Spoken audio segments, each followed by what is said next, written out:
has it been, working for yourself, creating your own thing after working for everybody else? Check it out. You see my new shirt? Shirt? That's my logo, right? Uh-huh. That's For cool. Drop Air Mechanical. Sweet. I don't know if you can see it. But I had these shirts made for me, so they're all cut-offs, and you get to do your own thing. I mean, I have sweatshirts and I have collared shirts if I need to, like, be formal or something like that. But, like, there's nobody that I go to work and nobody cares about beards, tattoos, like, The way it should be. I guess nobody calls me and says, "Hey, I'm doing great. Just wanted to call you and have you come over and pay you a bunch of money to, like, hang out," right? So if you think about it, I do air conditioning, heating, and refrigeration. So you don't know your furnace is bad until you go to turn, because nobody turns it on in the summertime to test it, right? Yeah. And then it says, "Hey, I got 6 months to go to get it." They wait until, oh shoot, it's cold. And the problem is that they try to play the blanket game, right? Let's see how many blankets and clothes I can throw on before I turn the heat on so my bill doesn't go up, right? So they play the blanket game, and all of a sudden they go, shoot, I turned it on and it doesn't work. And it's freezing in my house. And then they don't care what you look like. You could be a homeless man. And then as soon as you're there to fix their furnace, they're like, "Oh shit, thank God you're here," right? The same thing happens with refrigeration. It's like, restaurants. I deal with a lot of refrigeration for restaurants, and if you own a restaurant and you have deliveries every Tuesday, you got a week worth of food in there to feed how many ever customers, right? So let's say you're in a restaurant, it has 50 tables, right? You're averaging 4 people a table. You've got to have enough food to feed every single one of those. And those tables could turn over once an hour. So if you're open for 8, let's say you're open for 10 hours during the day, and 50 tables times, you're turning those over. Let's say you get 1 an hour, you're turning over 500 tables that day, right? Okay. So, and then you've got 4 people at them. So you're turning over 2,000 meals that day if you're busy. Now, if you do that for a whole entire week, 7 days, you got 14,000 meals, right? And not everybody's going to choose something different. So you might have to have, you might keep half of that. So 7,000 meals of each thing. Like if you have steak and then chicken, and then you've got, like all of those different things. So you think about that, and you could have $3, $4, $5, $6, $10,000 worth of food sitting in a refrigerator or a freezer, right? You got a walk-in cooler that you go into. Well, not only does, if the guy only gets a delivery on Tuesday, right? If his refrigerator goes down Wednesday, he could lose $10,000 worth of food that he's already paid for. Not only that, but he's got only 6 days left before another load of food is on its way, right? And then he's got a whole bunch of people that are there that, okay, I had $10,000 worth of food, which would have equated to maybe like $50,000 for the week in food sales and stuff like that, alcohol, beverages, and things like that. Well, he's now losing that because he's got to shut down because the health department would shut him down otherwise permanently. So, they're kind of going, you're there to help them through their problem and get them through that, and get them back up and running. Is that why you like sales? Because you taught me when I first came in contact with you that sales was super important. So here's the deal. Anything you do in life equates to a sale, right? No matter what you're doing.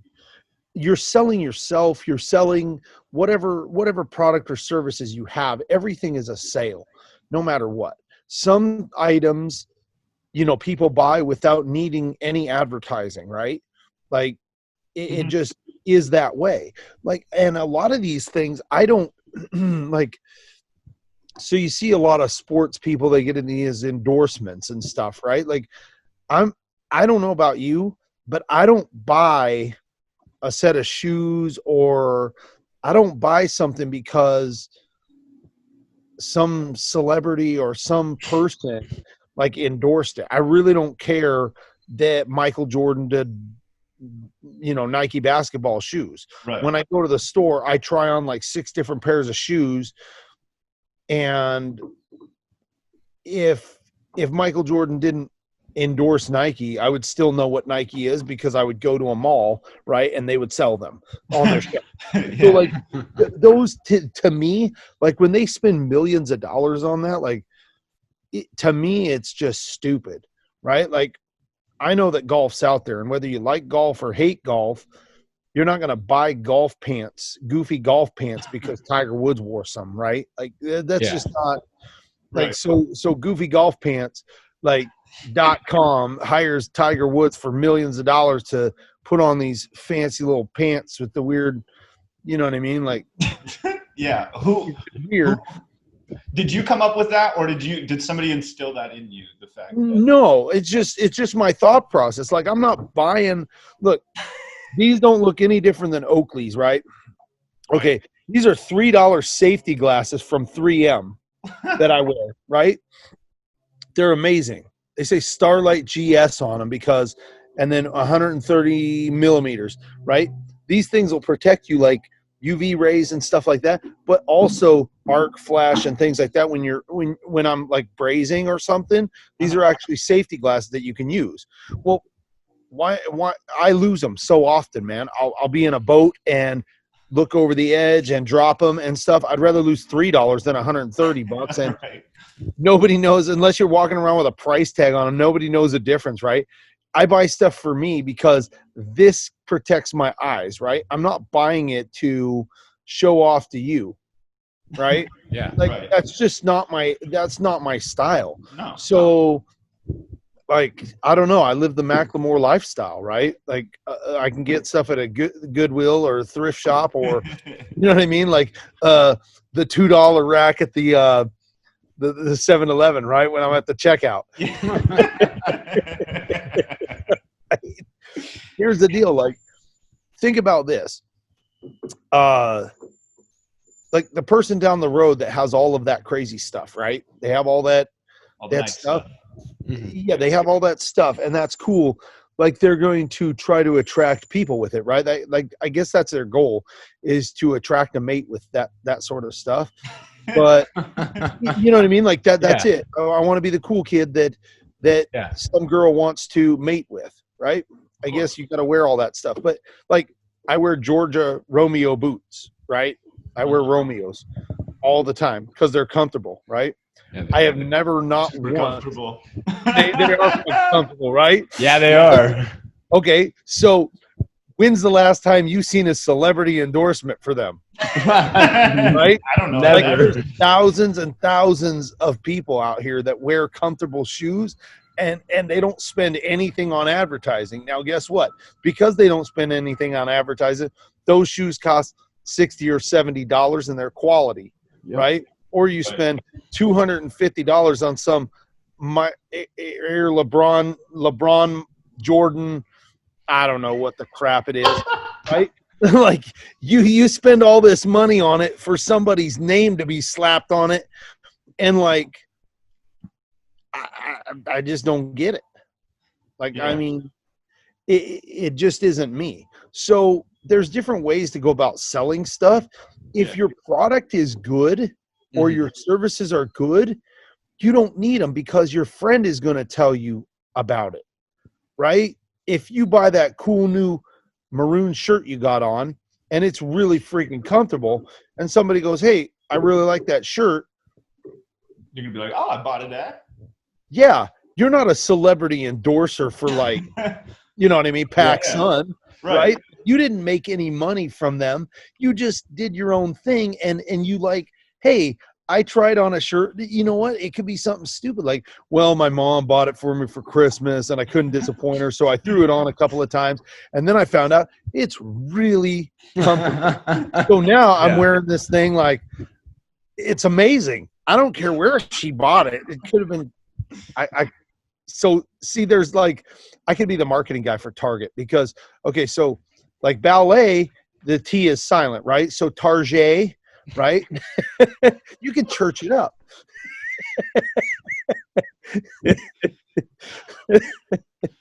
I mean, you can make Right. anything like, you know what I mean? For sure. Look, Definitely. But where did you get that sense of when you're selling anything in life? Where did you get that? I I don't know that I sell. I just straight shoot you, right? I Okay, don't yeah. BS you. I tell you, like, here's the deal. There's a lot of people that will go when they come to your house to work on your furnace, right? Or your heat pump or anything like that. They're like, it just seems like, the cable guy wants you to go away, right? He Yeah. comes there to work on your internet.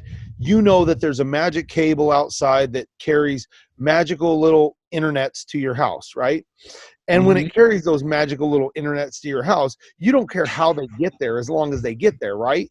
So that guy wants you to go away so he can do his little magical internets. And then he comes in and tells you it's going to be X amount of dollars for those magical internets to come to your house. And you go, okay, cool, I'm willing to pay for that. Well, I'm on the opposite. I want you to stand there with me while I'm at the furnace because I can show you what I'm doing. And if all of a sudden it starts sparking and arcing and there's a flame or something ain't right, and I go, whoa, holy crap, you get the same reaction right then and there. And if I'm doing that, you know that something's wrong with it. It's not Mhm. supposed to do that, right? So Mhm. then you saw the same thing I did, and you go, okay, why did it do that? And I show you, like, hey, your flame sensor is, or not your flame sensor, but your hot surface igniter has a hole in it. It's cracked, it's arcing, it's not doing what it's supposed to. I can pull that out, physically show you. You saw the result, right? Then I go, okay, I call the warehouse, I buy one of those, I install it, I charge you for that. You feel like it's, I'm not just selling you snake oil. I didn't just tell you that, hey, Mhm. it's not working. You were there, you saw it, and you know that the system ain't working, right? But I don't want to come out and tell you that it's going to be $3,000 or $4,000 for something when it's only $300 or $400 for me to fix it, right? And so I don't take advantage of people. And if I come out and do that for you, right? Then you go, well, I want that level of service for my friend, my mom, I want everybody around me to be taken care of, right? So Right. then all of a sudden Mason grows up, tricks a girl into mating with him and has kids. Well, you eventually go, I want those type of, I have a daughter and she moved away to college and she's in Florida, right? You want someone taking care of her in Florida like I would take care of you here, right? Okay, so those type of people roam this earth. People like me roam this earth, and we're just there to help. And you can tell those different people by how they do things. You see these things on the internet all the time, and it's like, oh, Goodwill and Salvation Army, and they tell you how much the CEO makes and how much actually goes the Seaman, what's her name, Susan G. Coleman, cancer thing, and American Cancer Society. And I'm telling you what, you research them and you start finding out that how much of the dollar that I donate goes to actual that stuff. And that's why I did the American Cancer Society. I have two really, really good friends, Lamarco Mitchell and Amanda Ditzhazy, and they work for the American Cancer Society, and they know that a majority of that stuff goes to there. That's a really, really great cause. Mhm. That's why I dyed my beard pink when I did, was because of that. We raised a bunch of money What for what that cause. what made you, if you don't mind me asking, what made you choose? Because you said you like to help people, and that like that Yeah. there's people like you that roam this earth. What made you choose to get into HVAC? Because you have a lot of knowledge in a lot of other areas, I know. But what made you choose that as your definitive answer? So the puzzle pieces, right? Like, Explain. there's a sequence of operations. Mhm. Okay, I think of everything in terms of cars because everybody's been around a car Mhm. from the day they were born, right? They the first thing they did was your parents got a car seat, put it in a car, and took you home, right? Yeah. So like within the first few days of your life, you're associated with a car in some way, shape, or form, Yeah. right? So everybody understands them. I put the key in the ignition. I start turning it. If something doesn't work, there's a breakdown. There's a sequence that has to happen. Like the ignition has to turn on. That turns on the starter, which then turns on the fuel pump that says, hey, give it fuel. If one of those things isn't met, if I don't have spark, oxygen, and fuel, it doesn't operate. Mhm. It's a combustion motor. A furnace is a combustion engine, right? There's a blower that blows air in it. There's a flame, and there's a spark, right? There's gas and spark. So you start thinking logically about it, and I just like the puzzle piece of it goes from point A, and it may take 10 steps to get to, wherever it's going to get to. The end result is we want to heat the home. If it's not doing that, it's every different one, no matter what it is, every single thing has something different. And you got to get to step 3 to get to step 4 to get to step 5. And there could be several different things that are broken down in there. But I like the puzzle of going through that process of finding what it is that is wrong with it and being able to help people. Mhm. And that's it. And I think one of my big driving factors was that I was working for factories, and you work in a factory and you maintain stuff, and you're yeah, what were you doing there? constantly working on it. Well, it had robots. It has, everything essentially is an automated line, right? Whether it's an assembly line, there's something going on. So you're always working with machinery, and there could be a bunch of different stuff why it went wrong, and you got to try to fix it and do all that stuff, which was cool. I got a lot of knowledge there, right? But the thing is that you don't see the end user, right? Michael Jordan with his Nike shoes, maybe he sees some end users that are like buying his shoes and they're walking around town, but he doesn't know the struggle that they took to buy those shoes, right? Well, there was a news article where, so it doesn't take that much. Like in Washington, we live in an area where in the wintertime it could sustain 40-degree weather nonstop, right?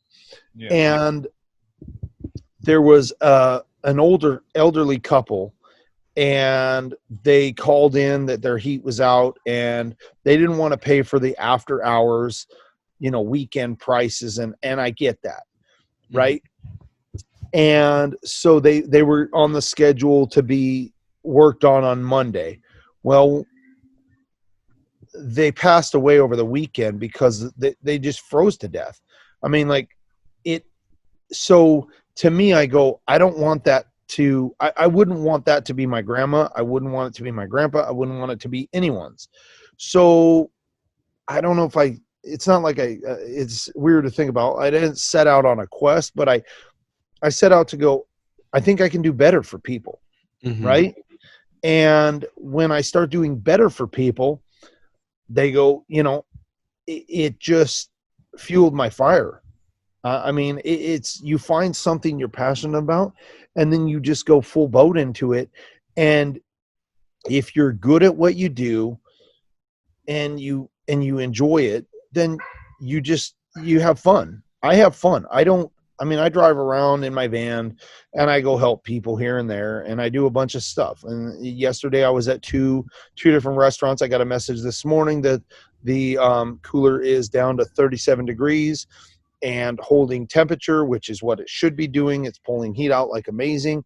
And the other one is a freezer. It's a reach in and it's holding 0-degree temperature. When I got there, neither one of those would drop below 50 degrees.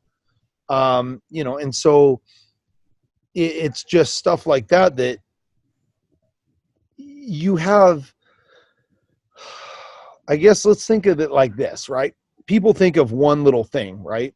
they don't think of the trickle down or the domino effect of something, right?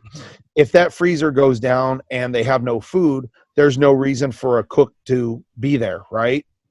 And if the cook in that bar doesn't need to be there, then neither does the rest of the cooking staff, right? If the chef's not there, then the prep cook doesn't need to be there, and the appetizer person doesn't need to be there. And if I don't have any food to serve, I don't need a waitress, which means then I don't need a cashier, which means I don't need, if there's no people there to manage, I don't need to manage, right? So then the manager goes home. And then if nobody's eating, a lot of times they're not drinking alcohol. So then there's no need for the bartender. All of those people and their kids, right?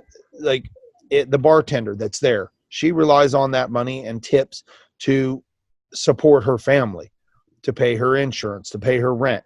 When she's not able to pay those things, right, then she's not, or maybe she's able to just barely pay those things, but then she can't go buy fun things that she wants, right? You can't go buy a boat or go water skiing or go buy a motorcycle or go skydiving, whatever your thing is that you like to do. That's the goal. It's not to just merely survive, it's to thrive, right? So if I don't go take care of that issue right away, then there could be 10 or 12 people immediately affected by it because they're sent home, right? And then you think about that and you go, okay, majority of the time, there's the reason that people end up in divorce, marriages end up in divorce, is normally financial reasons, right? Interesting. I didn't know that. Right. There's a lot of that stuff that if you look up, you're like, okay, if 50% of marriages end up in divorce, over financial reasons, right? Like how many of those were affected by a decision that somebody made to not go fix that refrigerator today, right? To not get out of bed at 1 a.m. when they called, right? So, yeah, for sure. How do you just mentioned a lot of negative things that go on throughout anybody's daily life that they can't. Correct. So how do you maintain staying so positive? Is just understanding the domino effect, or is there more to it than that? It's,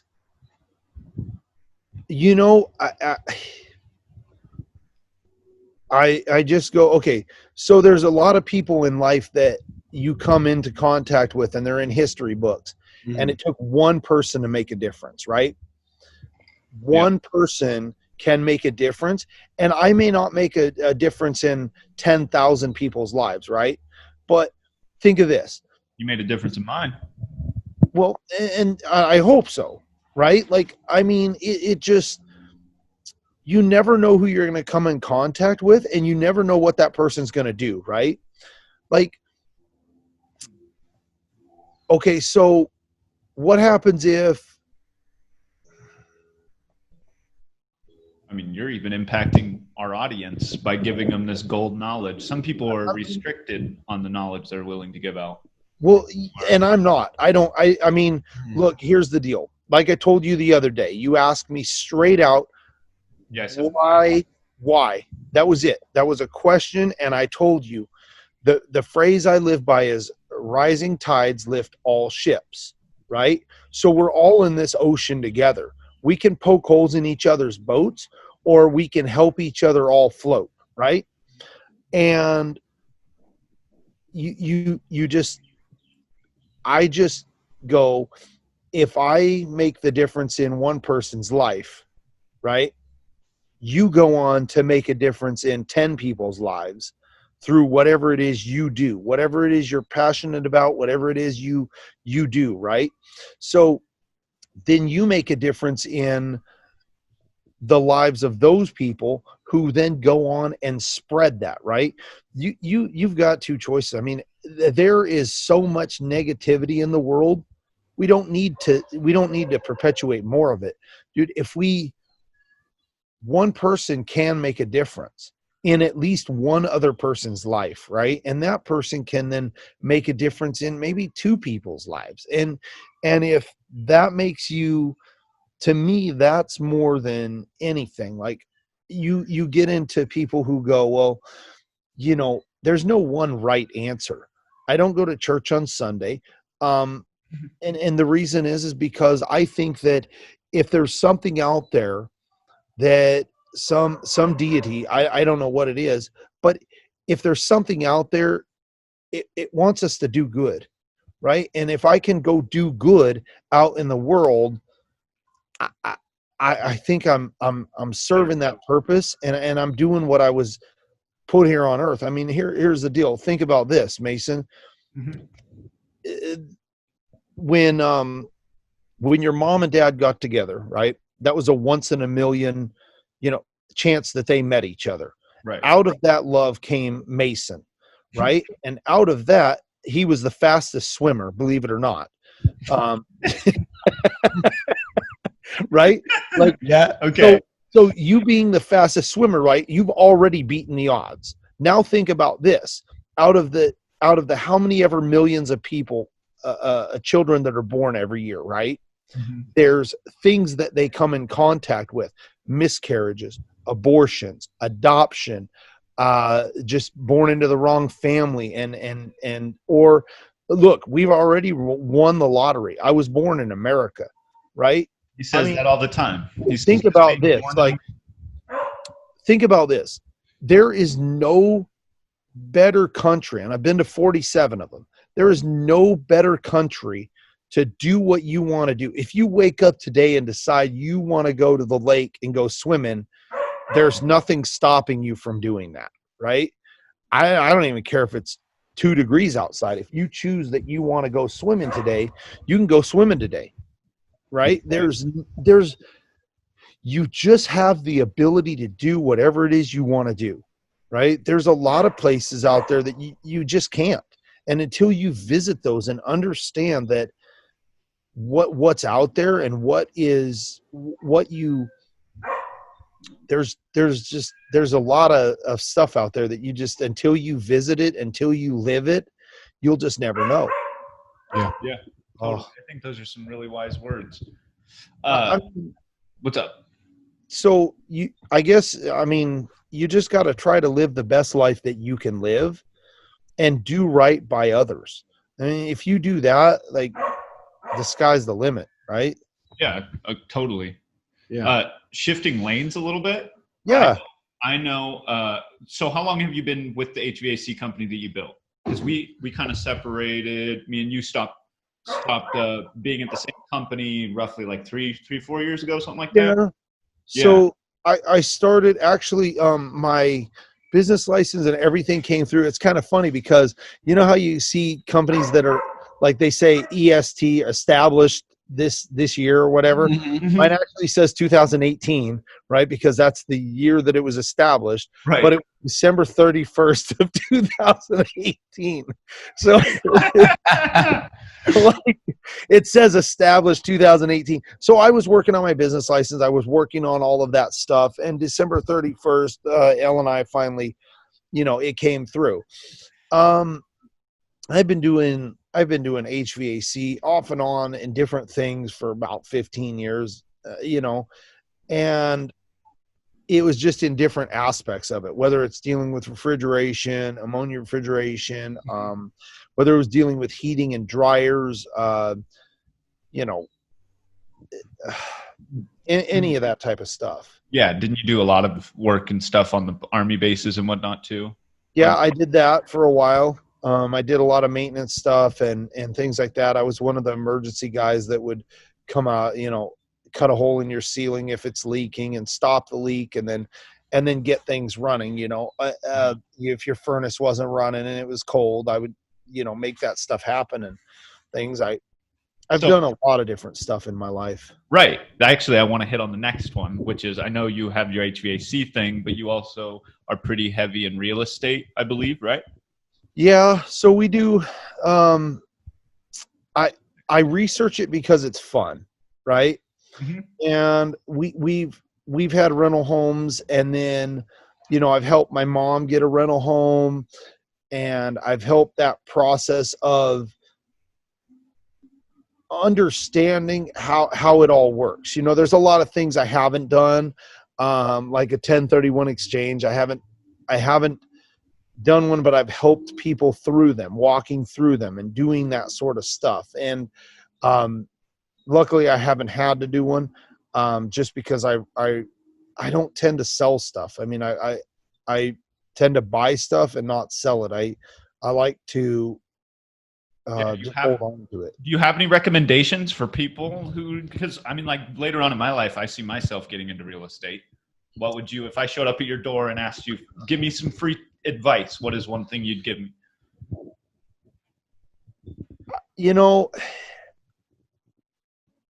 Diversify.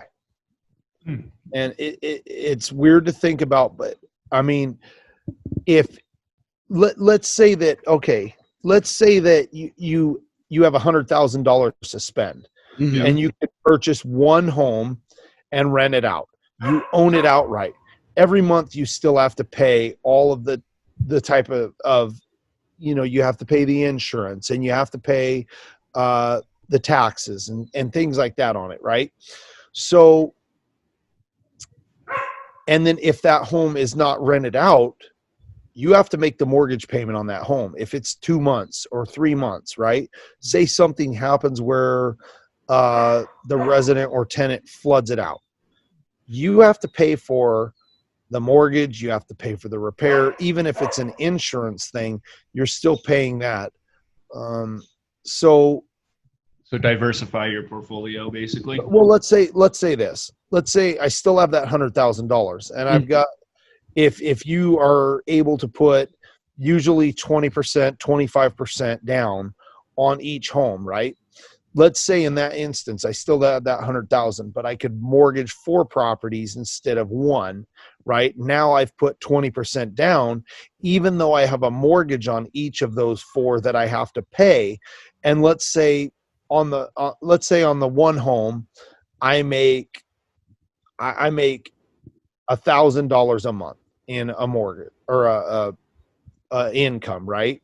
Yeah. And then I have to pay $150 in property taxes and $150 in insurance, right?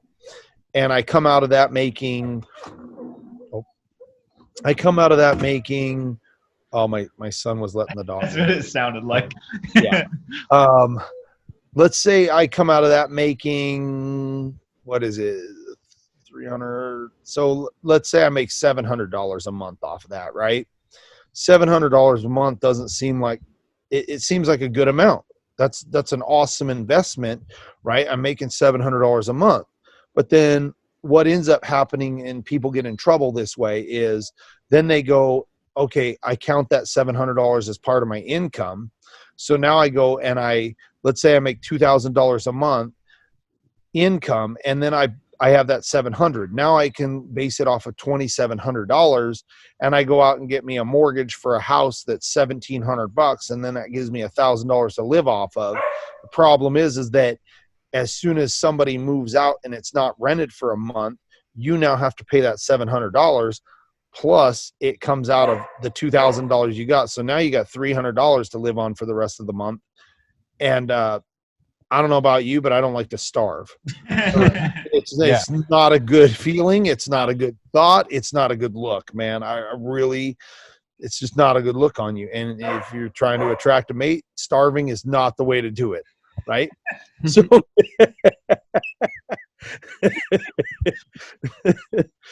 I mean, right. I hope a lot of your viewers, right. I don't even know. I heard about you starting your thing the other day, and you know what? He invited me to do it, and hopefully I can point some young people in a direction that would be awesome. Yeah. Right? Yeah. No. You did with me. B, I hope you do with some of our listeners, and see, like, even just you sitting here today points another direction and gives us more perspective and understanding. And we really appreciate you coming on. Seriously. Oh, yeah, absolutely. Anytime, man. We could speak for hours and hours and hours, but you've got endless knowledge. So let's say I spend that same $100,000 that I have, and I buy 4 homes, right? Okay. Same exact parameters. each one of them is going to make me $1,000 income. I Mhm. put 25 grand down on each one. I have a mortgage of $75,000 on each one, right? Yeah. Let's say they're the same exact numbers, right? So I get a mortgage of $750 or excuse me, $75,000 on each one. With a good credit score or a decent credit score, $100,000 roughly is about $700 to $750 a month, depending, right? Okay. So if you think about that, you're going, okay, so for every 100,000 I spend, I'm going to pay about $750 to $800 a month, right? So you take those 4 homes and you go, okay, I spent $400,000 on them, right? But 100,000 of it was my own money. So $300,000 with easy numbers, we're at $700 a piece on the mortgages for $300,000. You go, okay, so I'm at 2,100, right? That's my mortgage. That's my outgo.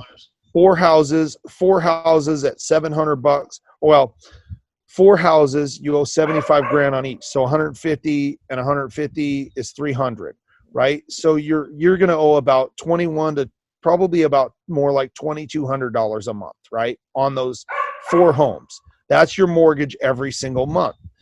Well, then what happens is Mason has these 4 homes. And if you have those 4 homes, your mortgage is that you're making $4,000 a month income, $2,200 is going out, which means that there's $1,800 a month coming in your pocket, right? Mhm. You're making roughly, what is it, like $450 off of each one, right? Yes. So if out of each of those homes, right, you have a small mortgage, right? Like, okay, so out of the $1,000, let's break it down a little more than that.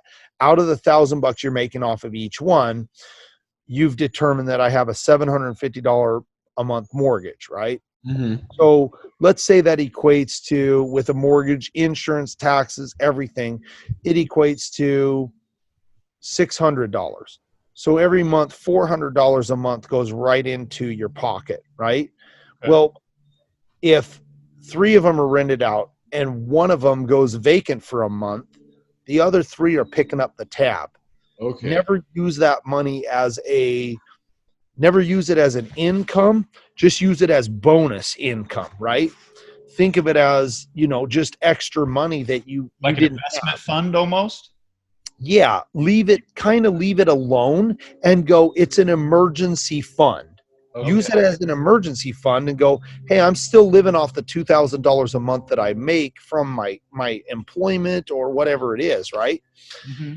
And then go on that, there's an extra $1,800 a month going into this account. And at the end of the year, I need to save X amount of dollars for repairs, for vacancies, for that sort of stuff, right? So at the end of the year, $1,800 a month equates to what, about $2,200 or $22,000 a year, right? So that's an extra $22,000 a year. At the end of that year, if you go, hey, look, if I needed to put a new roof on one, maybe it's $10,000 or $12,000. So save $12,000 and use the other $10,000 as a emergency thing or a vacation fund or something that you want to do for yourself that you wouldn't otherwise do, right? Mm-hmm. That's where you diversify, because having more of them, even though you make less off of each one, you also have less risk off of each one. That makes a lot of sense. Yeah. Right? Like because it pretty low risk and then same amount of money Yeah. out of your pocket, right? But you're leveraging and you're mortgaging those properties. And then there's a lot of people that there's multiple different ways to do it. My brother, how he did it was he bought a condo that was a 3-bedroom when he was single and young. Mm-hmm. And he rented 2 bedrooms out. He's like, I rented 2 bedrooms out This You is told in me to do Hawaii. this. What's that? You told me to do this. Yeah. So Yep. he bought a home. He bought a home in Hawaii, a condominium, and he rented 2 bedrooms out. Well, in Hawaii, renting a bedroom could cost you $700, right? Yeah. Well, back when he bought this, when he was younger, when he bought it, I mean, you might spend $140,000 on a condo over there, which would equate to probably like a $1,200 a month payment. But then which is a complete mortgage for Right. that. Well, with him, he bought a condo first, because when you buy a condo, you're part of an association that takes care of all of your utilities, right? So you pay there's a monthly fee. It's like an HOA or a condo association fee, right? And it might be $600 a month, but it covers your electric, your water, your sewer, your garbage, because there's dumpsters out there. It includes, they take care of all the exterior of the building. So they take care of the siding, the windows, the roof, the gutters. You don't have to clean them. You don't have to maintain them. Pay like a fee that goes to this company that does it, or association, sorry. So a lot of times, think of a condo like an apartment building, Okay. right? So Yeah. if there's 100 units in there and there's 3 of them in this building, right? There could be 3, there could be 5, there could be how many ever, and there's a bunch of different buildings built around. So they have a community swimming pool. They might have a community park. You're paying to maintain all of those items, paying to heat the pool, to have the pool cleaner, right? You're paying for all of those different things. You're paying for the upkeep of the area, but you don't have to. So you pay that fee. Well, once you pay that fee, he could offer, you don't have a utility bill. So if $700 was the going rate for a bedroom there in a house, but then they would throw $300 worth of utilities on the top, that's $1,000. Well, if he was equivalent to that, he would make $1,000 off of each room per month, but his mortgage was only like $1,200. So he was pocketing $800, which if the association fee is $600, he was living rent free, and they were throwing $200 back his way every single month, right? For sharing those 2 rooms with other roommates, right? And so Diversify. he was able to get into a home that he otherwise, I think he still could have afforded it on his own, but he's going, I got an opportunity to buy something that's a 3-bedroom, and later on my pay is going to go up. My everything is going to go up in life, right? Now, he took that one condo and he did that for quite a while. Well, another unit came on the market, so he bought one like 4 doors down from him and then started renting out rooms in those. Well, when he rented out 3 rooms at $1,000, he's making $3,000 a month, but his outgo is still only the like $1,200. So now he's making an ungodly amount of money just to put those in. Well, people don't think about it, but just because you're paying that $1,200, it didn't go away. You still own the property, right? He still owns the condo, but somebody else is paying that mortgage down, that monthly payment, and putting another $2,000 a month in his pocket off of them. Well, eventually he got to the point where he was like, okay, I've made enough money off them. They're low enough. I'm just going to rent the whole entire condo out to a family, right? Seems like they take better care of things in that instance. So he thought, okay, I'm going to rent it to a family. Well, now it makes like, instead of 3,000, I think he makes, like 24, 2,500, 2,600, something like that off of it. Still owns it though? Yeah, he still owns it. And he went, but now it's a long-term thing, right? Right. So during that time, he was able to upgrade the windows. He was able to upgrade the interior. He was able to do new floors, new everything, right? He updated them. So now they start making him money. Well, he just probably 2 weeks ago, maybe a week and a half ago, he closed on an $800,000 home in Hawaii And those 2 condos are rented out fully. I think he's making about $6,000 a month off the condos. Nice. The mortgage is still only about, I think the combination of it is probably about $3,000. So he's making enough to, pay his, those are rented out. He's going at the end of the year. If there's a bunch of money left over, I'll throw it into, my house, or he throws it into his account, and then he goes from there and moves on. But he's got enough equity in each one of those if he needed to pull it out, which I think he did. He pulled out some equity to put a down payment on the $800,000 home, and then he rolled it right in. But I mean, is he all self-taught, or did you teach him, or did he teach you a little bit, or what? So I think both of us have kind of stumbled through it ourselves. Interesting. But he took a different route than I did. Right. And so he stumbled through I'm a single guy and I'm renting them out. Yeah. When I got out of high school, even before. So I went straight into the military, and he went to college. 18? Yeah. And so I joined the service, and I was, as soon as we could, me and my wife were attached at the hip. This is July. We're almost to July, right? Yeah, I think July Yeah. is next month, right? So next month I hit 21 years married, 23 years together. Wow. Congratulations. So, yeah, I mean, if you think about that, right? Mm-hmm. I'm 40 years old.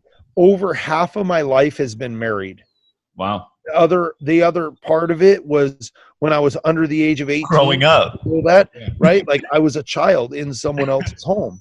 So my whole adult life and hers, we've been married to each other. And it's it's just like anything else. If you work hard, you can achieve it too. You can get there. It's just a matter of the 2 people who are committed. I think this wholeheartedly. When 2 people commit to each other, it's each one has a level of that commitment. If they're not 100% on both sides, it's not there. If one person is all in and the other person is not, or if you did not take those seriously and said, hey, I mean, if something better comes along, I'm willing to jump out of this or go test waters or any of that stuff. That's why so many things are failing. It's like nobody wants a meaningful something that's long term. They're looking for, they look for Mr. Right Now, and then they have a checklist a mile long, right? Of do's and don'ts. They want Ken. Like, well, yeah, I want a 10 who makes $1 million a year and has his own house and an island in the Caribbean and has a yacht, and then wants to buy me Prada purses and do everything I tell him to, right?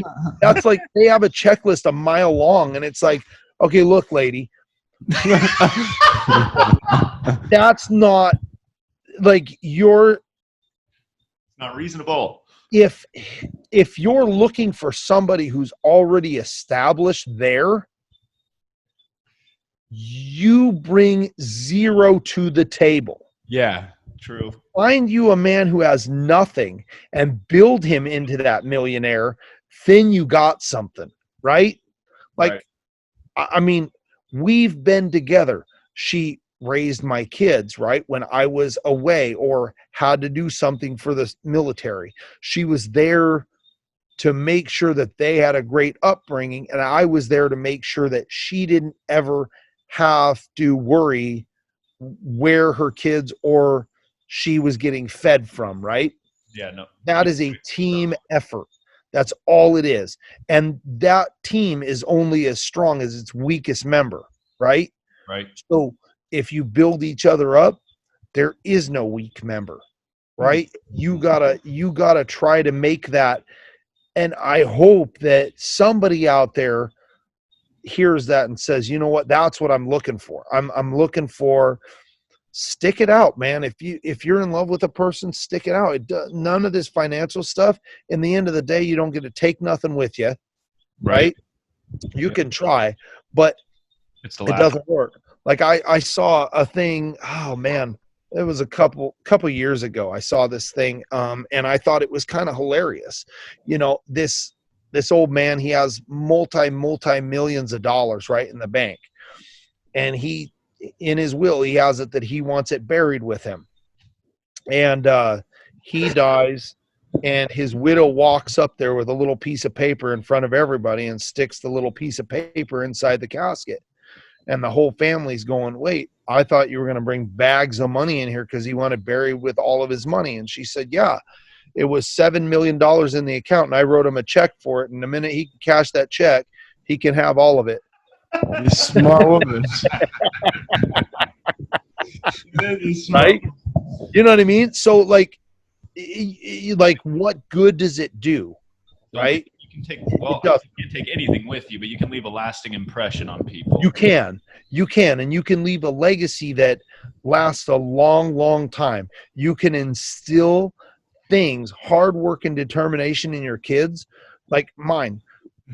My kids work really, really hard in school. I mean, my oldest, she struggles through school, right? But she's still got good grades because I was like, if you work hard, you will get it. Yep. Right? It will make sense. We are here to back you up. We are here to help you learn that process, right? My brother went to college. I did not. Well, I take that back. I went to college later on in life, right? I went to the process of, my brother went and got loans, went through the whole process of going to college, paying back his loans, doing all that stuff, right? He went for small engine repair and like, I want to say his first several jobs were basically, he was a groundskeeper for golf courses, right? He started out there. Well, now he's probably one of the younger guys in the world that has a blaster and a driller's license. What he does is he runs $1 million drills holes into rock quarries and puts charges in them. And when you hear those rock quarries and they're like 3, 2, 1, fire in the hole, that's my brother. He runs those. Interesting. He's blowing up, you know, in Hawaii, a lot of this and everything. What's that? He went to college for this and everything? Oh, he went for small engine repair. Like, we're talking like lawnmower repair and stuff like that, right? But then he got into yard maintenance.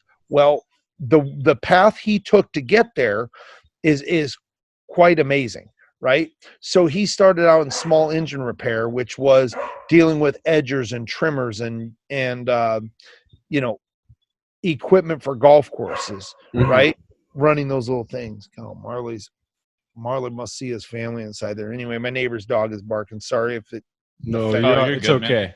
But anyway, so he started out there. He was working for several golf courses, started getting information on, you know, running landscaping. And then he started doing a lot of landscaping. And with that became, hey, you got to run cats and backhoes, and you got to run John Deere tractors, and you're lifting rocks, and you're digging holes for sprinkler systems, and you're doing all that kind of stuff, right? So he started out there, and it was like one machine led to another.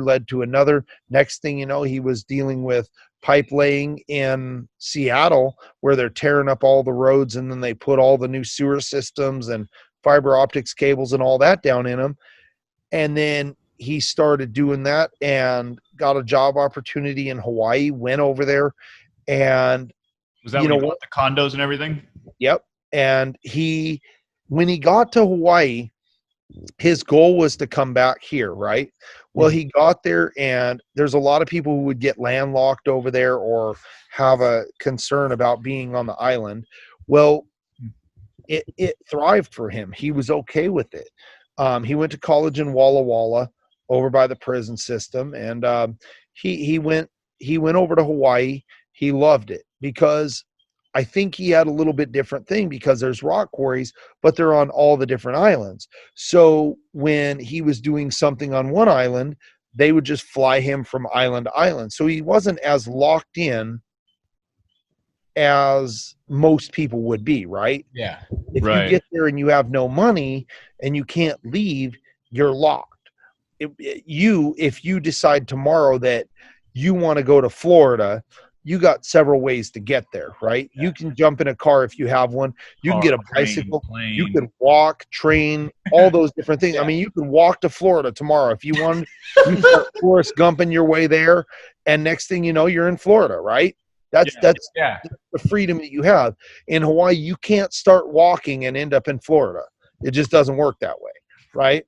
So people get stuck in that. Well, he never did, because he was like, hey, they're flying me different places, and also I make enough money to where if I want to go back and see my family, I can fly back there. So he started out there, and So I have a question. Yep. Do you recommend then that, because he went to college for small engines, you said, and then he ends up doing completely different. What's your stance on, like, what do you tell your kids about college? You tell them like you need to go, or is there less stringent? Everything in life is a stepping stone, right? Yep. Mm-hmm. You want to go to college, great.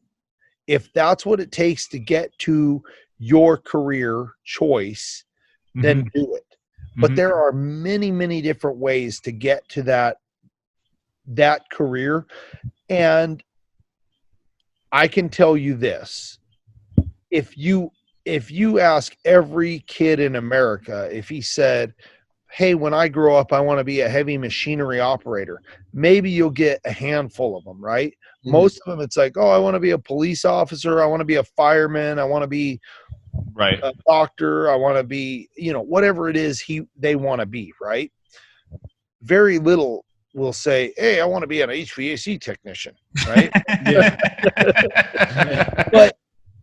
But it's all about find what you love, and just you don't know what it is you're going to love until you try things, right? So some people go to college and go, I actually want to teach this, stuff. Right now I'm in the works there's a place in our area called the New Market Skills Center. And what it is it's helping kids that go, hey, I may want to go into auto body. Well, instead of going into school and just the thing is about America, and this is one thing, we try to make everybody well-rounded, right? So let's say you're really bad in math and you're really good in English, and you could be a writer, or you could be anything that has to deal with writing, right?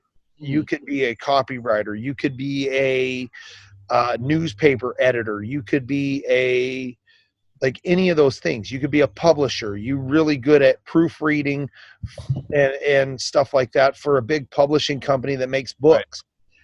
Right. If that's a passion of yours, we go, well, you're already good in English, so we're not going to put you in English classes because you suck at math. So we're going to put you in 10 more math classes so that we make you good at math, right?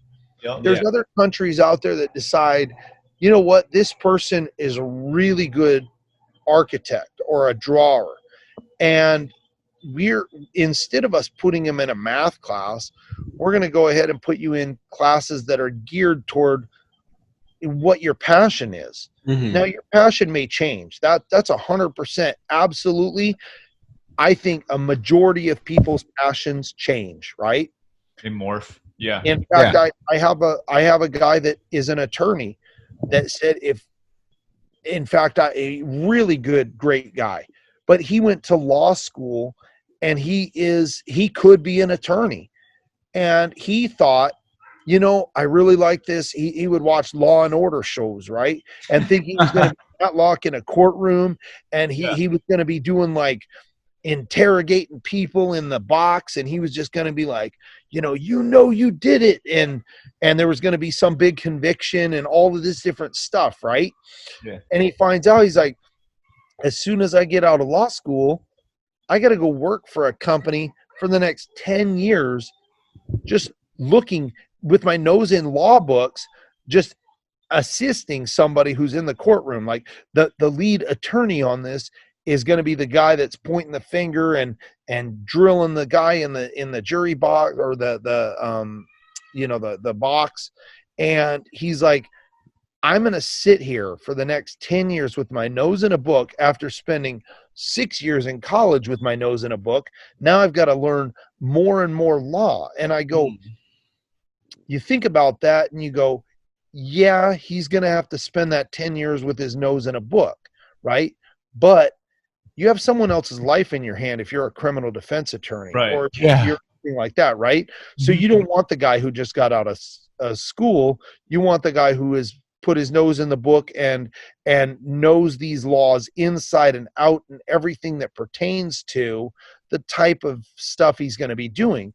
Well, he was like, that is not for me. I cannot put my nose in a book and sit in a law library for 10 hours a day or 8 hours a day, Monday through Friday for the next 10 years of my life. It's just not for me. So he walked away, and he's now a regional manager, I believe, or a store manager for a company that basically does temporary employment, like but like a staffing agency type, like a staffing agency, but a staffing agency for contractors. So there's different staffing out there. People, this is the one thing that I would say is that staffing agencies are they're not all created equal, right? No. So there's a staffing agency out there for nurses and doctors who want to move around the U.S. and just travel and go, okay, these guys are behind. There's a real need in Washington for them right now. And then all of a sudden, we're a bunch of nurses and doctors or whatever graduate college, and now there's not a shortage in Washington State, but there's a shortage in Florida or Texas or North Dakota, right? And that those doctors and stuff, they're staffing, they want to move around. They want to see the United States, and they want to live in an RV, or they want to live in a big motorhome, or they just want to move around and rent rooms from place to place, and they just want to travel. And that's a really great opportunity, because not only do they make more money doing that, they're more desirable because they'll go anywhere in the world, right? And so there's staffing agencies for that. There's staffing agencies for skilled labor, like construction, framing, sheetrockers, roofers, HVAC technicians. You start getting into that. Electricians. There's a shortage in one area. You move there, you make a bundle of money, and then next thing you know, it's just like the oil boom that happened in North Dakota, right? The Dakotas. Everybody moved there, made a bunch of money, and then moved out. Now it's a ghost town. Yeah. But that's kind of what there's a agency for anything and everything you're looking for out there. Now, most of the people are familiar with the ones where it's like, hey, I'm a minimum wage worker and someone's looking for an office staff person because their normal receptionist. Right. That's how we got in contact. Yeah, their normal staffing agency or their normal staffing personnel. The lady's on maternity leave for the next 3 months, and we need a replacement that can do her job as an administrative assistant for like 3 months, right? Mm-hmm. So there's a bunch of different stuff out there like that, and I hope that people use those type of places to learn what it is they do and don't like about a career, right? You may think, hey, this is what I really want to do. And then you get there and you go, I hate this. I really hate it.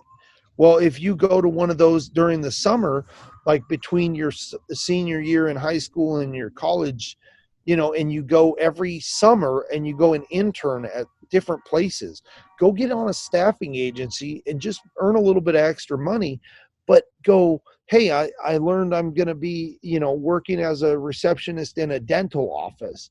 And then you go, I really hate people with teeth. And so I don't want to deal with people's teeth. Right. Yeah. And then you go, okay, next assignment might be the receptionist at a construction company. Or I actually have a question that kind of pertains to that, because you talk about hating life. It's basically what well, not your life. You don't hate your life. I'm just saying there's people out there that I don't know going throughout life. I don't know that I would hate any life. Oh, You know, I mean, what you hard. are dealt, what you're dealt in life can be changed no matter where you're at, no matter who you are, no matter anything. Some of the best people that I know are refugee country, right? They come to the US and go, through hard work and determination, I can send my son to a law school. I can send him to be a doctor. I can do all of those different things. And there's no limit. Nobody's saying, hey, you're capped out. If you can afford to send them to college and you work hard, you can do whatever you want in life. Right? We have a great. With that being said, where do you see yourself going? What's your future like? I don't know. Don't know. Okay, so here's one of the things you hear business owners talk about. Now I'm going to drop some real knowledge on you. Okay. Okay. So here we go. You've got people out there that will say in business, I wished I would have done this 10 years ago. Or I should have done this 10 years ago. I'm going to call right now. Bullshit. Okay. Because 10 years ago, me was not ready to run a business. Right. 10 years ago, me was not mature enough to do what I'm doing today. So if I would have done it 10 years ago and failed miserably, look at all the people I wouldn't have been able to help. Right? Because I would have gotten discouraged and walked away. Right? So only you knows when the time is right for you to do something. And don't ever say, hey, I should have done this 10 years ago. You weren't ready for it. If you were, you would have done it 10 years ago. Don't regret shit in your life. Don't.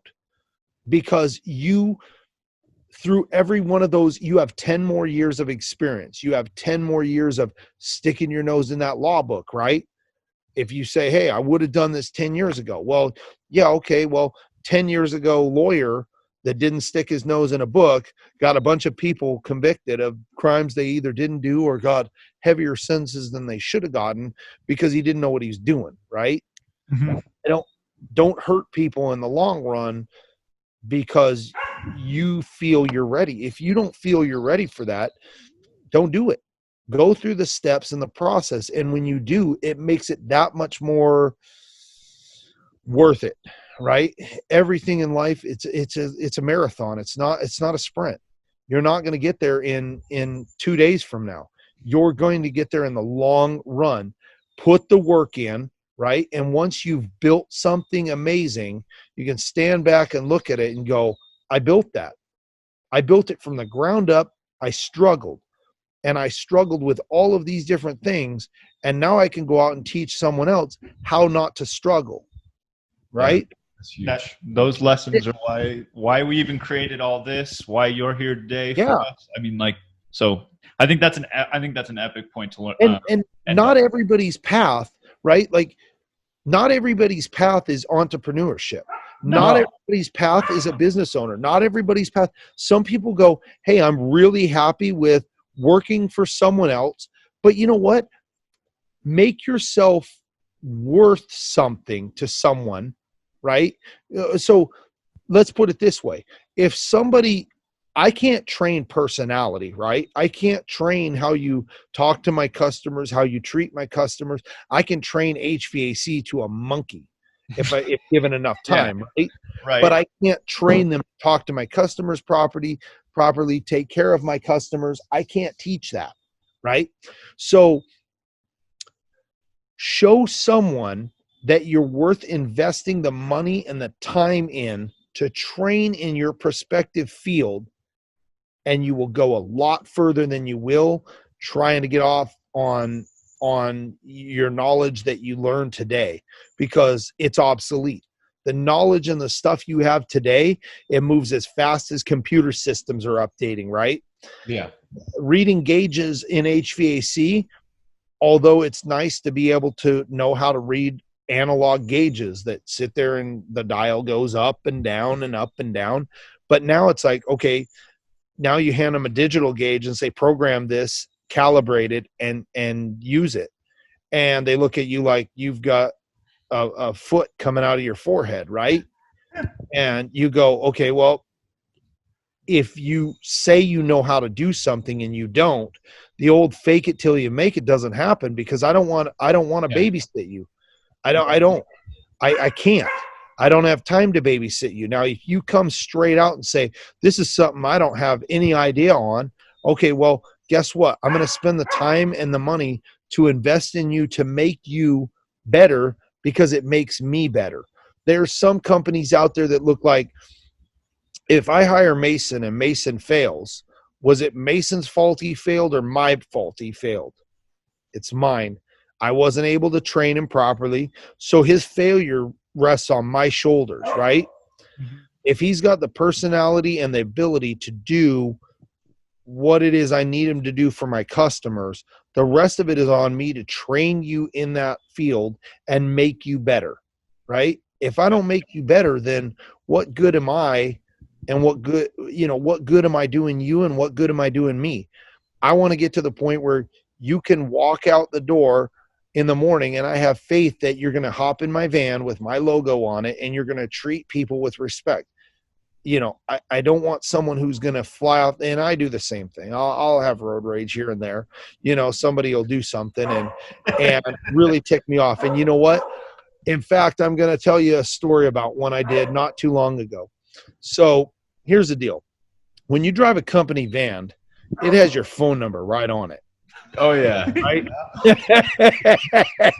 I think you guys know where this is going.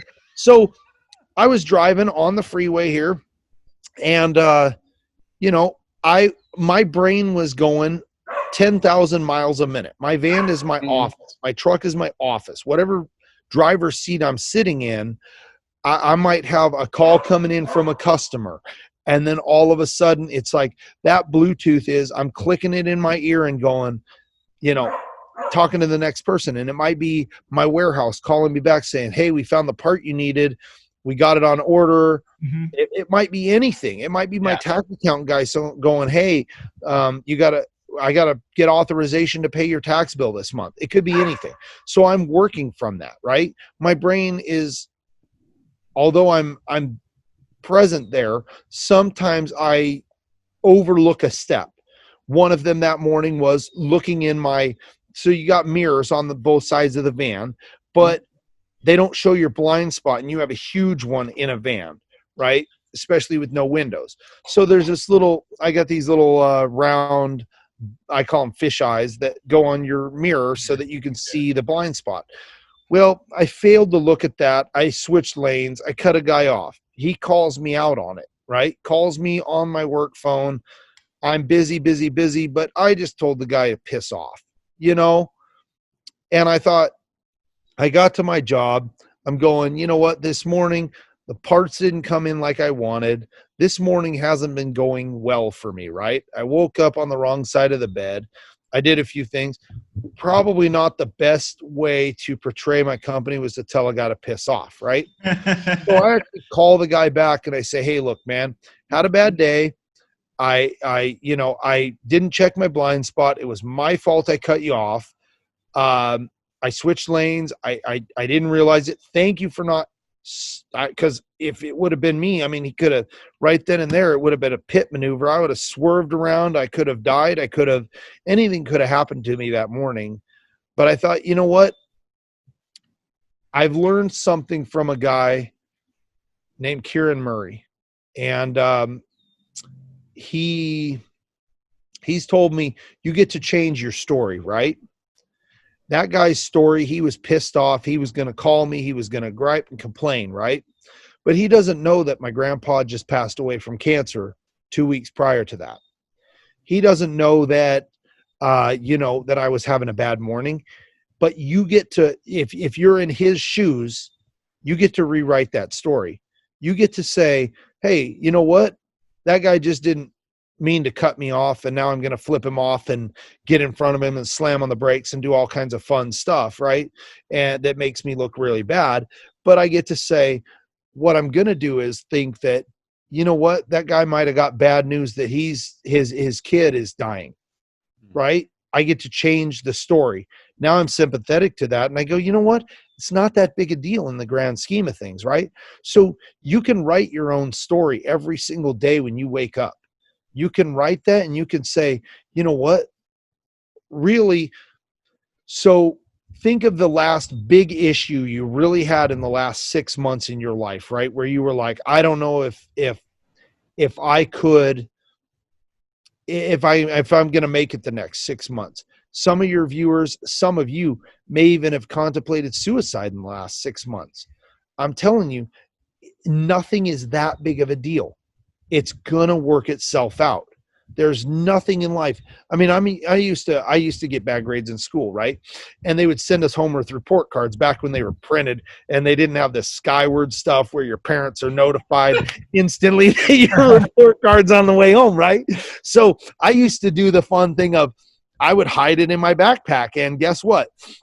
If you're going to punish me for having bad grades, you're not going to get this sucker till like 9:00 on Sunday night. So I still have one more free weekend to go do stuff with my friends and right. So Yeah. like, I thought it was a big deal, and it is. I mean, you want to get good grades in school, but like looking back, I remember doing that, but I couldn't tell you how many times I did it. If one time was worse than the other, because it didn't matter. Right. It doesn't matter. In the grand scheme of things, I made it past that, and I'm stronger for it. Right. Like, that's a great perspective to have. Yeah. I think, there's just so many things like that. Like, no matter how much stuff goes wrong, you could get up that morning, you're running late, you're on your way to work, you pull up to an intersection, you rear end somebody, like your day could be going horribly wrong. And think about it like this. Well, you're going to get up tomorrow and start all over again, start fresh. You're wasting the future worrying about the past that you can never change. It's not going to happen. You can wish it all you want.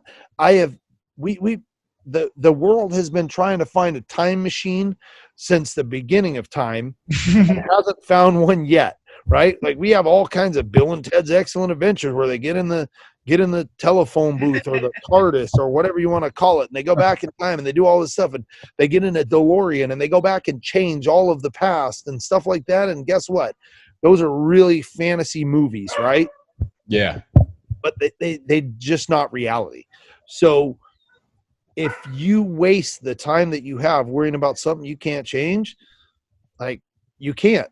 If you wake up that morning and have a bad day and your boss fires you because of it, there's nothing that you could have done to change. I mean, like, maybe instead of focusing on all the bad things, you could have focused on the good things and said, okay, I'm like, if you put as much effort into doing the right thing and doing the job great that you do worrying if you're going to do a great job, you would do a great job and you wouldn't have to worry about being fired, right?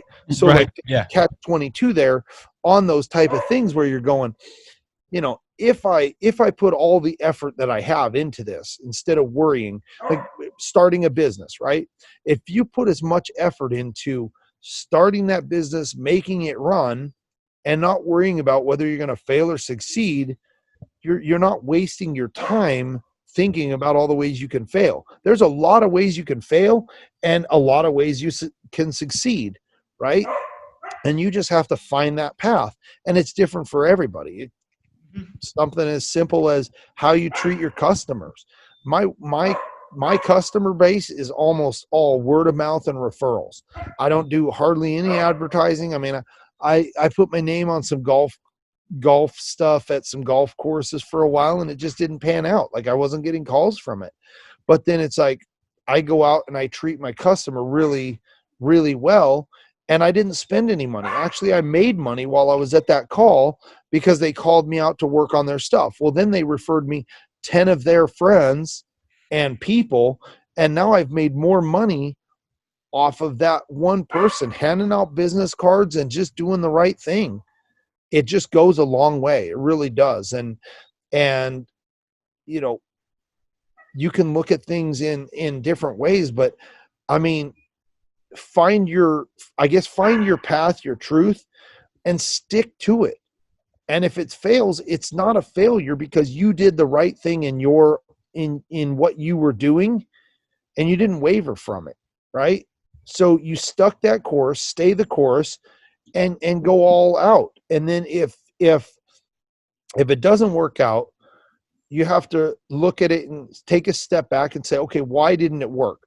There's a reason why either someone doesn't buy your product. Maybe it's not that. I mean, I really, I know that in the 80s, jelly shoes for girls were really amazing, right? Haven't seen them since the 80s. Maybe they'll come back in style one day, but they were a real big fad then, right? And they came out and whoever invented them made a ton of money and then they went away. So that person, whoever invented those, and I don't know who it is, but somebody will probably look it up and tell me, hey, who's the inventor of the jelly shoes in the 80s? And they'll be like, oh, the person made $27 million.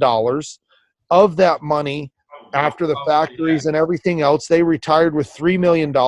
And right now they're living in some foreign country, or they're living in Oklahoma in a nice house. And guess what? They're retired and set for life, right? Or the guy who makes an app and it does really well. You ask any one of those people who made an app, they probably made 200 of them before one hit. Now, some of them got lucky and maybe they made 10 apps and then all of a sudden one hit, and then they made another 190 of them and they all failed miserably, right? Mm-hmm. But they got every single one of them would have told you this will never work. Nobody's ever going to buy jelly shoes. You know what I mean? Like nobody's ever going to buy those little things. And somebody did. And all of a sudden, once they did, it was like, boom, it exploded, right? Shoot, I remember in the 60s and 70s, they were selling pet rock. You know that? If you look it up, you can find that there was a pet rock. That guy made millions and millions of dollars selling pet rocks in stores, right? Now I can go outside and find a handful of rocks in my thing, and I can go take a Sharpie and I can put a face on it and spray it with clear coat, and I've got a pet rock. But nobody thought, hey, I'm going to go do that. They went to the store and actually bought a pet rock. Now that guy's sitting there with millions of dollars. How many of you, if I told you I'm going to draw a face on a rock with a Sharpie, would say, and then I'm going to sell it for $10 a piece, you would have told me I was flat out crazy and I'm stupid, right? But that's not what happened. So, you know, there's all different kinds of stuff. Hi, Megan. Well, hey, I know you got stuff to do. You got to go take your kid driving and stuff. Got to do the good dad.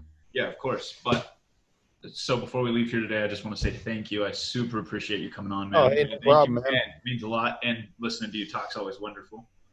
Dude, well, I'm just having fun with it, and you know, if you guys ever want me on again, you know, I mean, I've done a couple of podcasts. I rarely do them. I think this is my third one that I've done, and I did one with Rob Hanlon. He's an insurance guy, and he did one, and then I did one with Rich Rhodes, and he actually moved to Florida, so that's why I use it as a reference so often. He moved down to Florida, but he is a great friend of mine. He did a podcast up here called "What the Heck Do You Do?" Yeah, and I went on there and they asked me a bunch of questions. And then one of the other ones I did was, I guess I did those two. And both of them were at a local company here called BD Local Podcasts. They have a studio and they do a bunch of different stuff over here in Tacoma. And, you know, I know Tim and Sadie Marlowe. They're the owners of it. And if you ever have any questions, I guarantee you that they would bend over backwards to help you succeed. Thank you. Cool. Yeah, thank you. It's an airplane. So any of that stuff that you guys, you know,